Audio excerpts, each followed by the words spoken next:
trucks, I'm a businessman. Pussy. Me and I still shaking killer's hand. Whoa. Take the plug off in the middle, man. Whoa. Spray the whole block, I don't give a damn. I just bought a new toy. I'm sorry, Porsche community, but I'm here. Sorry, you guys are gonna be mad, but we're gonna be reviewing my 992 GT3 6-speed. So let's get started. In my lap, every wow, scrap. Most of these rappers, cow. So this is my 2023 992 GT3 6-speed. So I got a 6-speed manual. I have a twin turbo perf and I have a wide body Urus, which is right there. So I don't want to get automatic because all the other cars are automatic. So I got my first manual Porsche and my first Porsche ever. It is a PTS, so this color is paint to sample. It is kind of one of one. It's customized. The person that spec'd it out, they, you know, selected that color. I'm not in love with it yet. I don't know what it is. Maybe it's because the red calipers or because of the gloss bumper. We should take it off right now. Is it coming off? That's the shit. protective film. Oh, let's put that back on. All right, so back to the car. So probably one of my favorite things of this car is going to be the way they did the headlights on the new gen, on the 992, and this new little splitter that they did in the front of the hood. Obviously the rear is the sexiest part of the car. But walking around the car, let me show you guys the trunk space, or front space. It is pretty big, bigger than all my other cars. Oh wow, it actually has a button for that. Yeah, it actually has a button for it. This is the trunk button, no front button. So we opened it, so, you know, pretty significant amount of space. You think you could carry me? I think so. Let's see. Now, can it fit you? It could fit you.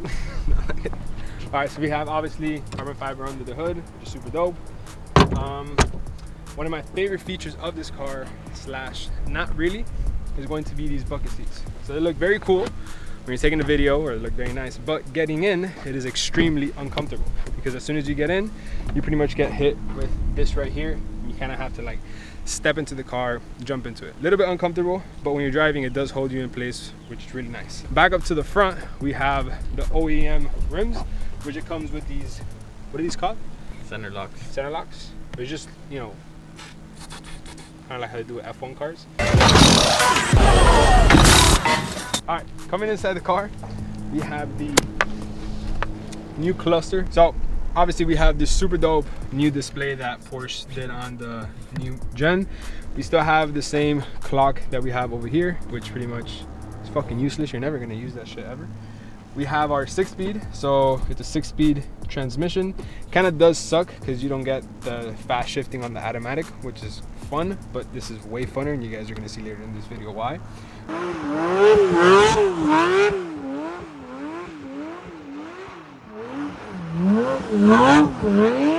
We have a full touch screen right here, which has also Apple CarPlay, which is actually very nice because you can just connect your phone and it displays everything you want. The only thing I don't like is every single time you log into the car, like it's gonna show you this. It's gonna come here and then it's gonna ask you to log in. Pretty much asks you a bunch of different settings. You have to create a user ID to log in, which is kind of cool because you can pretty much create your own customized profile when you get into the car, so the car knows that it's you. It's like if you were logging into like your own Instagram account or your own YouTube account, but in your car, which is kind of cool, but it's kind of annoying because I haven't set it up yet. I've been kind of lazy to do it, but it's very cool because you could do Apple CarPlay. So you can come here, go to open Apple CarPlay, and you pretty much have your music, you have everything you want. I don't know what the fuck that is. We have 2 cup holders. I've never had 2 cup holders in a supercar. We have one over there, and then we have one right here. This one is actually removable right here, so I can put like a little bullshit there. Cup holder is way more lit because you can use it as a cup holder and as a tray. So instead of you putting the tray, cup holder is a tray, same thing. We use it as our gum holder for these holes in Miami they got. So you guys can see we have here this super dope carbon fiber trim throughout the whole entire of the car. Obviously the cup holder, like I just mentioned, it hides here. And then this is probably one of the coolest features, which is the front lift, right? So the front lift, something very cool about it is you can actually program it based off of your location. For example, right now, we are in this location right here. So if there's a speed bump in this location, I can mark it on the maps, and the car automatically knows every single time when we drive by here that it has to lift itself, so you don't have to manually do it yourself. And then once you pass a certain area, then it goes back down. So you can do that automatic in the settings where the car remembers a location where there's a speed bump, so it has to go up and down. It's actually really cool. So then the next button is the actual suspension button, so you can pretty much like tension up the suspension if you want it to be stronger or softer. You could obviously change that right here when you go on track mode or sport mode. So you can see right here, you could go from sport to then track mode, where you see how the light automatically turns on. So automatically the suspension gets ready for either sport or track mode. And then right here, I still don't understand this shit. It's two different types of traction control. It's ESC off and then ESC TC off. I have no idea what that shit is. I only know that for you to do a donut and be able to drift, you have to turn both of these off at the same time. If not, it won't work. See, look, so you have to have them both red like that, so the actual drifting in the car works. Down here, pretty cool mechanism. Porsche, pretty much the same thing. What I do like is that all of these levers are actually like very sturdy. They're very strong. They don't feel like cheap quality. They feel really good. We have a very small compartment here. Probably could just put like normal shit. Bucket seats, super comfortable. And then this right here. You put a girl in the car and there's a fire extinguisher in the car. He's like, oh my God, like, are you a race car driver? And I'm like, yeah, I'm semi-pro. I'm not pro because I don't want to put my name on the lights. I just make up some bullshit because it looks lit. You get into a car, see a fire extinguisher, you think the guy's lit. No, my theory. The other thing I don't like is that these cars, they don't have the backrest that pretty much, you know, fuck is this called? Oh, you can't recline it. Yeah, you can't recline the backrest, so you're pretty much just stuck like this. All you could do is just look at this. You pay $300K for the car, and it's literally like a go-kart. You can just like roll it forward, roll it back. It's the only thing I don't like. Like if you pay $300K for a car, even the bucket seats, make them nice. You know, make them a little bit more advanced, but whatever. Back here, they're not seats, but you can make them seats. Very dope storage. You can put a lot of shit back here if you fill up your trunk. So this is more than a grocery getter. It works very, very, very well. So the interior and space, 10 out of 10, except the seats. All right, so up here we have carbon fiber roof, which is actually wrapped, which I might take off the PPF because I don't like how it makes it look. Yo, this carbon fiber looks fucking fake. But look, dude, that looks like, dude, look at that right there. Look at that corner. No, it's not carbon fiber. It's not, right? No, it's not. It's a wrap. Bro, look at the color right there. Wow. Motherfuckers. What should I do? Drop in the comments below. Should I take off the Fugazi carbon fiber? I just realized I had it right now. Or should I put it to the actual PTS? Like the whole entire roof. Disappointed.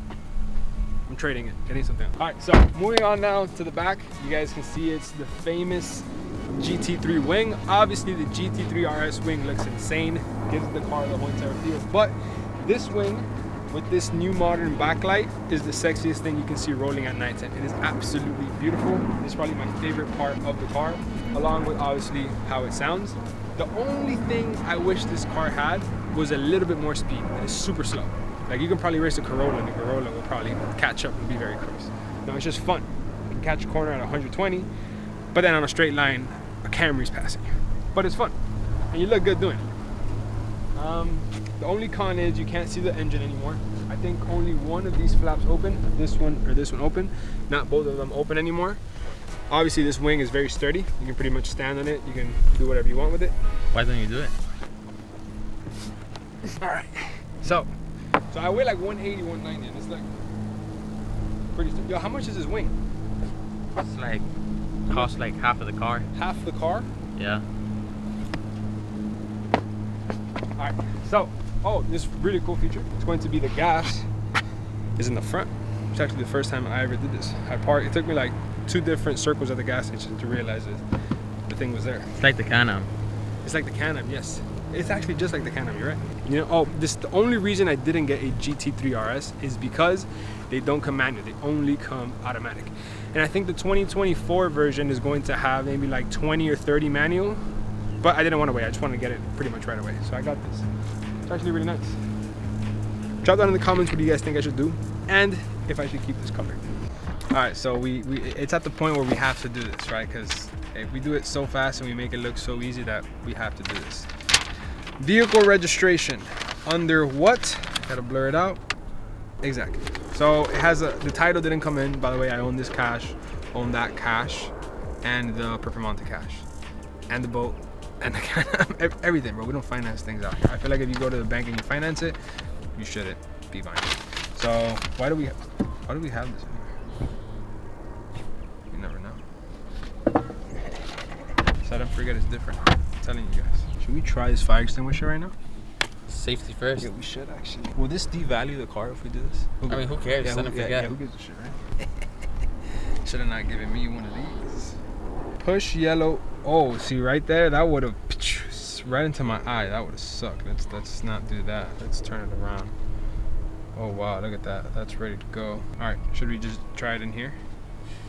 All right, ready? 3, 2.